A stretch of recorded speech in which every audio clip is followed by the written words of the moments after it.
The leader of INRI Evangelical Spiritual Church, Primate Elijah Ayodele, has said that he sees some banks crashing in 2021. He says he sees confusion in the land, adding that people will be unable to go to their working places. This was part of a series of prophecies he made available to Daily Post on Tuesday, where he also said that Nigerians will not enjoy the current government. Ayodele advised citizens to use between January 1st and 14th to embark on prayers to avert what he described as economic hard times. Nigerians are already facing a harsh economic situation in the country, and Ayodele said next year will not be a palatable one for the masses. 2021 will not be a palatable year. Economically, Nigeria will not enjoy this government. This government will face another hard time economically. I see some banks crashing. Let us pray between 1st and 14th of January to avert this crisis. Nigerians will not be able to go to work. I'm not saying strike, but I am seeing confusion everywhere. Nigerians must seek the face of God before it's too late. It's a warning, he declared. Well, whether Nigerians are ready to pray or not, like they always say, he who is already on the floor is never afraid to fall again because he's already on the ground.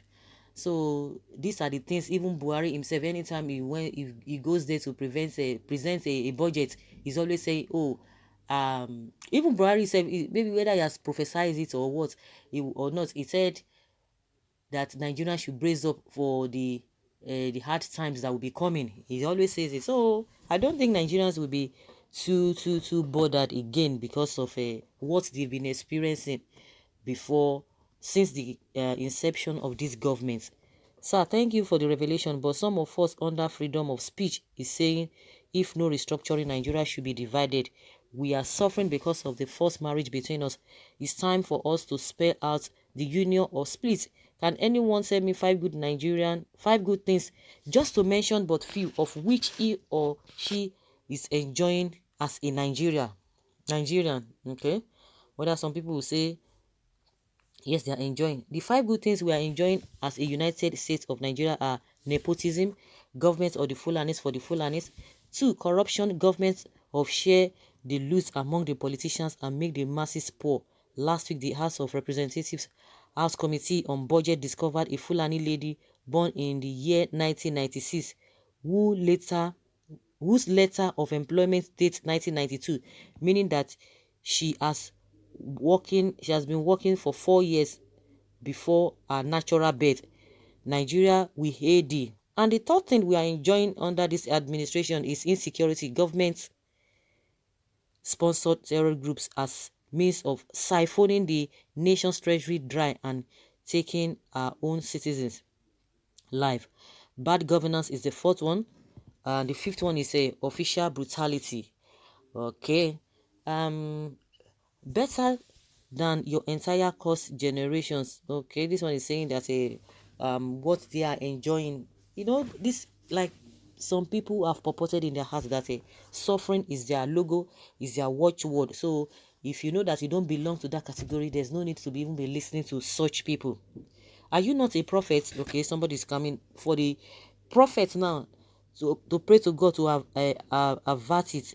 That is what Elisha and Elijah always do. Okay, when wars come unbearable to their house, that's the question this one is putting up to the man of God. It is destined to happen. There is no amount of prayer that can change it, especially when those in the helm of affairs, those that are not making effort for improvement. That is God for you. The Lord has spoken. Prophecy is for direction. So go and pray yourself. Nigeria is already in crisis. Even the blind knows it, that it will explode one day. So I believe we don't need anyone to tell us that there will be crisis. For example, 2022 will be Nigeria's most troubled years after 1967 civil war. I'm not a prophet, but mark my words. Okay. Yeah, 2020 will be Nigeria's most joyful year after 1967 war. I'm a prophet of God. Just mark my words, okay? Counter and counter prophecy. He that knows exactly what will happen tomorrow is one and everlasting one, to create the creator, God, all human being. Uh, People don't know what will happen tomorrow. Point of correction, please. Forgotten that the secret thing belongs to God. The ones that are revealed are for his children. Okay. This that is Quran, but in the Bible God revealed himself to his prophets. That is why I blame Prophet Muhammad for misleading many to a wrong religion that believe in evil and killings at will. You are not serious. I can see that you are blind. Okay, all these ones, they are coming from each other. That is not what we are talking about here. We are talking about what the prophet has said. And for those who are not going to believe it, they will tell you that there's no need. We don't need a soothsayer to tell us what is happening. We are experiencing it. Some people said it before now. They are not prophets. They are not pastors. They are not imams. They are not clerics of any sort. They have said it that things like this will happen, but people say let them go and sit down. They don't know what they are talking about. They are corrupt people. I think now they are the people who say they should go and sit down. They are enjoying how things have been going on. So people already know. Some people without maybe from seeing from a spiritual angle, they know what is happening. They can project. Of course their projection could fail, but they just try to gather what people are talking about, the feelings of the people's experiences here and there. They will be able to put them together and say, oh, this is the way things could be. But if things do not go the way it ought to go, definitely it will still happen. Yes, this prophet did not see, okay, yes, he did not see the coming of a coronavirus in 2020 to have warned us or the government. All I know is that Lord will help us, and I know I shall not be ashamed. If God did not show it to any of them, are they at fault? TB Joshua said it, but in a strange language. He said that there is something that is coming to humble the entire world. All the countries of the world and their leaders will be humbled, and coronavirus humbled everyone. Not Nigerian politicians, oh, not them. Oh. Are they humbled? With this answers again that came up again, nothing. Oh, nothing has really humbled them. If they are humbled, they will change their mindset. They will do the needful. They will not be telling you, we are going to deal with some people. We are going to do this. We are going to face law. Those who are demanding for good governance, they are not going to be saying that. That is to tell you that they have not changed, and they are not going to be using all manner of things just to put people down, just to marginalize people. They won't be doing that. They will be doing that.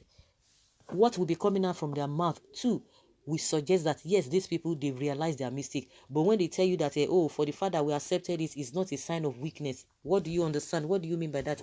Or what do you think about that? The statement made by the president that for the fact that they accepted five of the demands of the protesters is not a sign of weakness. What does that tell you? And he said he's not going to tolerate any form of protest whatsoever, or he will not allow the repeat of it. So what does that tell you? Are those the kind of people you think have changed? Let's watch and see.